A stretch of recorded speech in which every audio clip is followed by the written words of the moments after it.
So today what we got going on is we are getting into the OBS mini truck. This is an OBS Chevy that is not a mini truck, that I called a mini truck because we are taking inspiration from the style of builds that was a 90s or early 2000s style mini truck. I know some people said that it's not a mini truck and that would just be a street truck or this or that or this or that. Let's go ahead and get started on the mini truck. That's an OBS full size. Not mini, mini. Hit the intro. And now, you're watching the If You See These Dogs in Your Front Yard, Just Know Upstairs I'm Going Hard Bing Bong channel of YouTube. Welcome to Bodie Vision.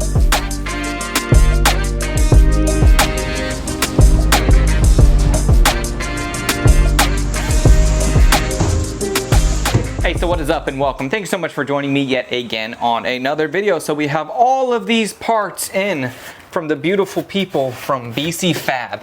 BC Fab helped me out on the Cadillac, going full air ride for that. They are also helping me out on this. They also sent me a super cool OBS. I already turned it inside out because I was gonna wash this thing. They sent me an OBS Chevy shirt, which was pretty cool, for the OBS Chevy. Single cab short bed, BC Fab. Love those guys over there. If you have any air suspension needs, go ahead and check them out. I'll put a link for their stuff in the description down below. So going over it kind of quickly, starting from left to right, we have the 4-link and everything to go with that. We have our plates for our big boy step notch because we need this axle to get way up there.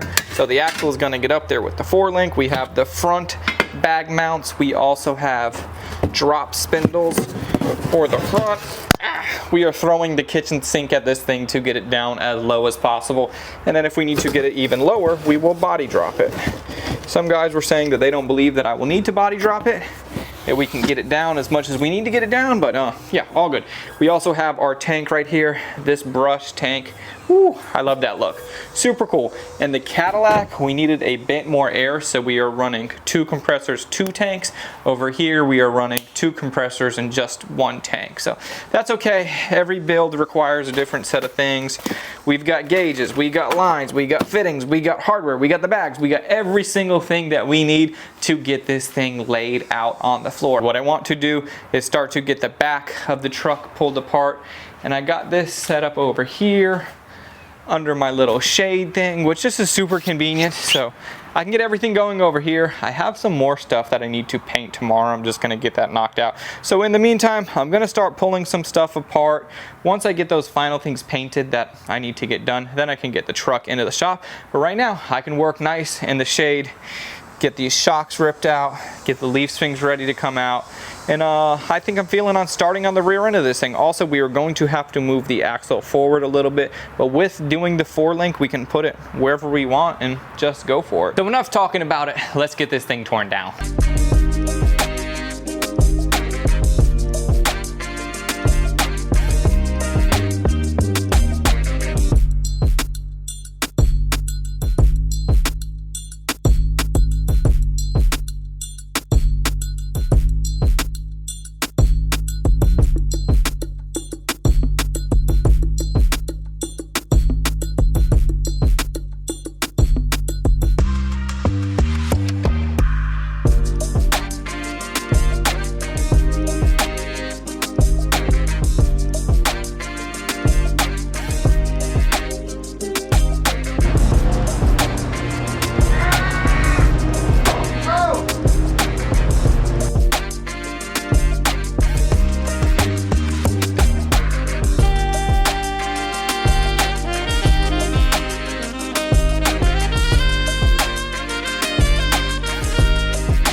So now that the axle is stripped, grinded down, and removed of any brackets that we no longer need because of the leaf springs, we now need the frame to follow suit. Any brackets that have to do with leaf springs, old shock mounts, just anything that's going to be in the way, we need to get that thing grinded, stripped, and prepped so that way we can start moving forward with the 4-link and everything else that we need to do. We need to wipe this thing down to a clean slate before we can start adding to it.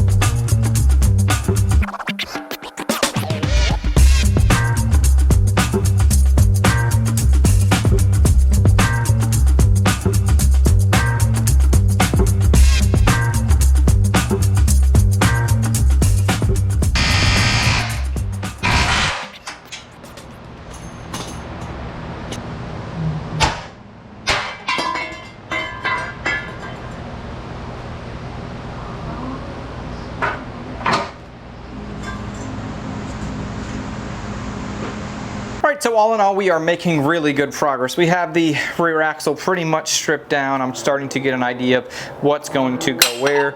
On the inner side of the frame, we are going to put the bags. On the outer side of the frame, we are going to have the 4-link setup.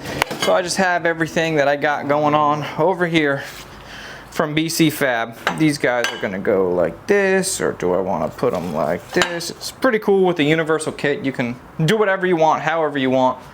Obviously they had a way that they engineered it in mind, but as long as I match the upper, lower, as long as I match the, like this, for example, I believe this one is for the passenger side and it shoots a little bit lower here. So I'm going to do the same thing, shoot it lower, so that way we have them kind of lined up like this.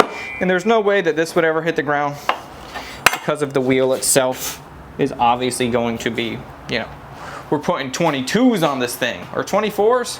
What did I say I wanted to go? I think I wanted 24s is what I initially claimed, so we're gonna have to go with some 24s. Laying doors on 24s is kind of the goal. I don't know if we'll literally lay doors, but I absolutely want to get this thing slammed on the ground. So the frame is looking really good. The axle is looking good. And dude, I'm loving this overhang. I don't know why I didn't do something like this a long time ago. It's nice to have another workspace because my shop, I don't know if you guys know, but I struggle with space, only kind of having one workspace. My shop is probably smaller than your 2-car garage at home. So just to give you an idea of how much stuff I'm making happen.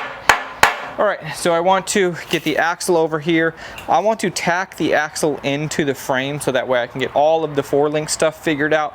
Once I have all the 4-link stuff done, we will cut the axle away from the frame and then we can go ahead and add our step notch. So I think that's the next step, getting the axle over here, doing a little bit of cleanup, throwing a tack on it, figuring out our link length, and just keep this thing rolling, man. We are making really good progress and I'm happy to be working on something that I'm excited about. The first thing this morning, what I've been doing is I've been doing a little bit of math. So you can kind of project, well, if your numbers are correct, you can exactly project where the bottom of your tires are going to be in reference to the main frame itself. So the first thing that I did was I took a measurement of the bottom of the C-notch, or where the axle will bottom out at its new position with the 4-link and everything as low as it can go. Then I added about 2 inches because our axle is about 4 inches thick. Then I took the full diameter of the 24-inch rim plus the tires, took half of that for the radius, added 2 inches, which is half of that 4-inch axle, so that's our true center, plus the radius. Then you can figure out where the bottom of the tire is going to be. Then you can figure out where your frame is existing, and as long as you configure those numbers to be relatively close, we are okay. I don't mind if the frame sits 1/4 of an inch off the ground, and I don't mind if we lose 1/4 of an inch in the negative space, meaning this thing will air out completely and drag the frame, because if I want to or need to, I can always add a bag spacer if I find that the truck just is losing lift. Because if you have a negative zone where your numbers are way off and your bags need to inflate, like let's say your bags can only inflate 6 inches. If you're aired out and they still have 2 inches of compression, now you only have 4 inches of lift. So you want to make sure the bags are zeroed out when the truck is as low, or vehicle is as low as it needs to be or will ever be, because you do not want to waste lift on a bagged application. So I could go a lot more into that equation or a lot more into the numbers. I'll just kind of show you, and you can take a little screenshot if you want to, so that way you can see, but I'm not going to bog everybody down. So that's the bottom of the notch, that's where the frame distance sits, that's the wheel, the radius, plus 2.5 inches for the axle radius, even though it's a 4-inch axle. So all in all, nerdy stuff, boring stuff. Let's go ahead and throw the axle under here, get the 4-link set up. Once the 4-link is all set up, all of that will be removed, and then we will do the C-notch. Really good progress thus far, and we are not going to slow down now.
So we are making really good progress, just moving right along. Now, one thing that we notice as we are doing this, so the 4-link, we obviously just attached it to the frame. Now that frame isn't perfectly parallel, or it's not 90 degrees off from the axle, it's kind of shooting in a little bit. So if you step back, everything looks a little bit crazy. But the most important thing is that we have the 4 links and where it goes on to the axle perfectly in line.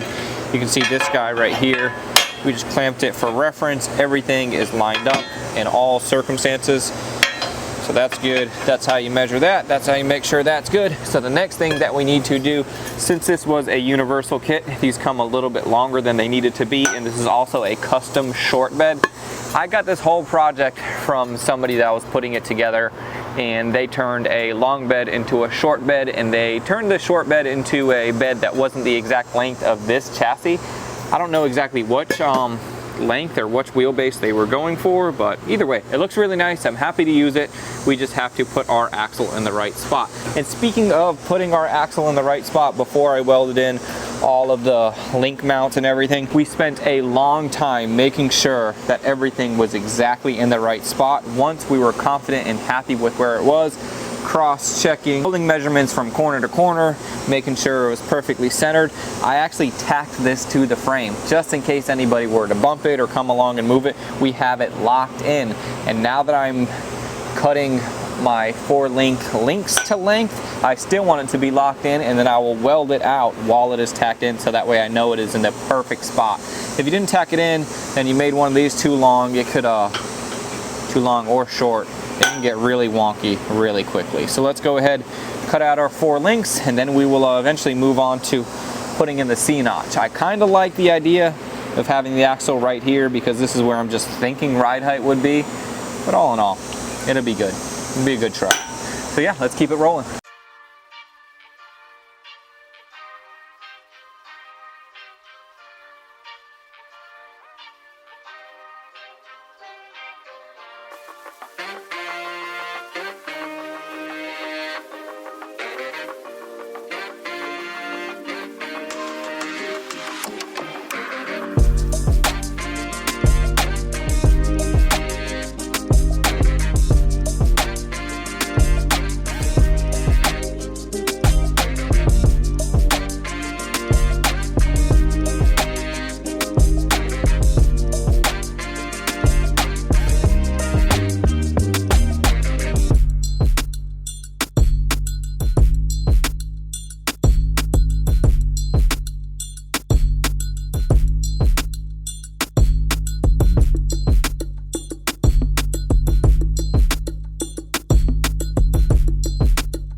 So my next step here is I want to take that notch, I want to sit it on the frame, I want to get everything welded out so that we have strength of the old frame, new strength running through the notch before we can cut the old frame. This is kind of like a little bit of a piggyback situation because we want to make sure it's strong enough, and I also want to just do one side at a time. I don't want to sit one side on, cut the frame, sit the other side on, cut the frame. What I am going for, sit one side on, cut the frame, add in the reinforcements, and then do the same thing on the other side. And also, I wanted to mention all of the welding that I am doing on this project, and really a lot of my projects in the last few years, have all been done with my HTP 220 Pro Pulse. Absolutely phenomenal welder. I'm just giving a shout out to HTP over here for getting me set up and getting my projects right. So yeah, let's go ahead and knock out those notches, and then we will eventually get the wheels on this car. Well, the wheels that were originally with it, because the new wheels aren't quite sorted yet. But either way, we can get a good idea of where we're at with the wheels on the car, because I want to get this thing in here eventually. So yeah, let's keep moving.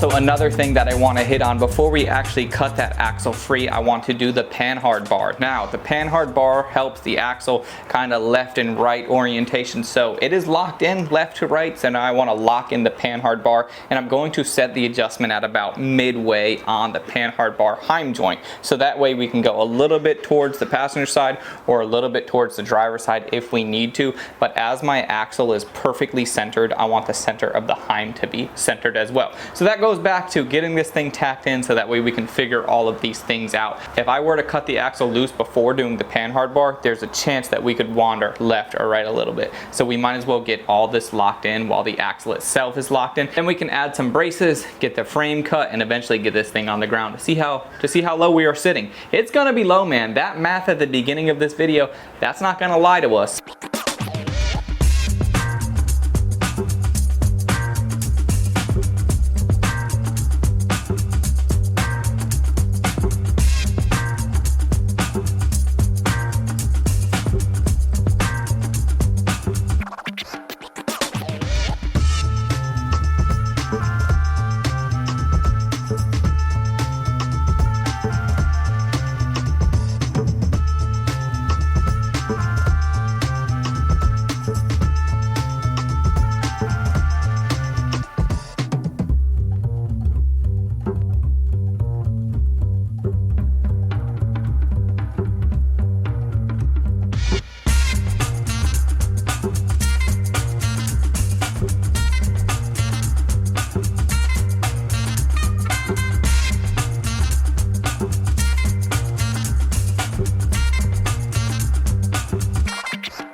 Alright, so right now we have the frame sitting on jack stands. It is Sunday as I am recording this. We need to wait until Monday until we can go get some sheet metal at my sheet metal supplier, because all of this needs to be boxed in. This notch is a little bit wider than the frame, so we gotta make up for it, which I wanted it to be a little bit more biased this way just so that way we'd have the most amount of space. And I like where everything sits. It just means that we are going to have to do some reinforcements. Now, look at this. This is pretty cool. Pretty good suspension travel over here. You can see everything's working just like it should. I mean, we're not gonna be rock crawling or anything, but the suspension is doing what suspension should do. My phone is ringing. Who's interrupting us? Come on.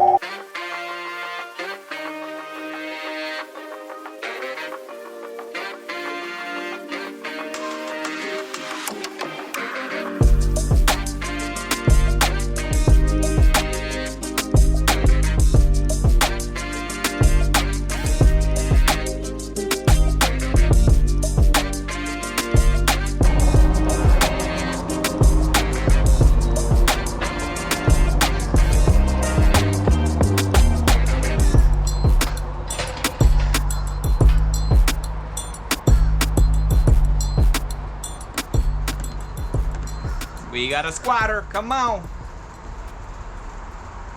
Bro, so look how absolutely ridiculous this looks. The tires are up higher. So you know we are doing something really solid. Now, what I still need to do in the rear, I need to go ahead and get the bags mounted in, but I think I'm going to wait for that until I see what happens at the front and then kind of figure out exactly how high or low I want those bag mounts to be. To do everything with it so crazy squatted is a little bit throwing me off. So coming up in the next video, I will get all of that addressed. We will move towards the front. I got wheels for this thing that I could show you right now, but I gotta leave something up to your imagination for you to be excited to want to come back. So thank you guys so much for watching. Let me know what you think of everything thus far. Are you a fan of this crazy look, or do you at least appreciate the amount of work that has to go into it? But let me know what you think in the comment section down below. Like this video, subscribe if you are not subscribed by now, and I will see you on the next one. I'm out.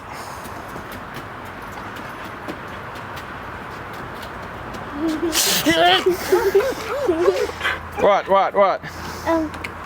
you almost done with? I'm almost done.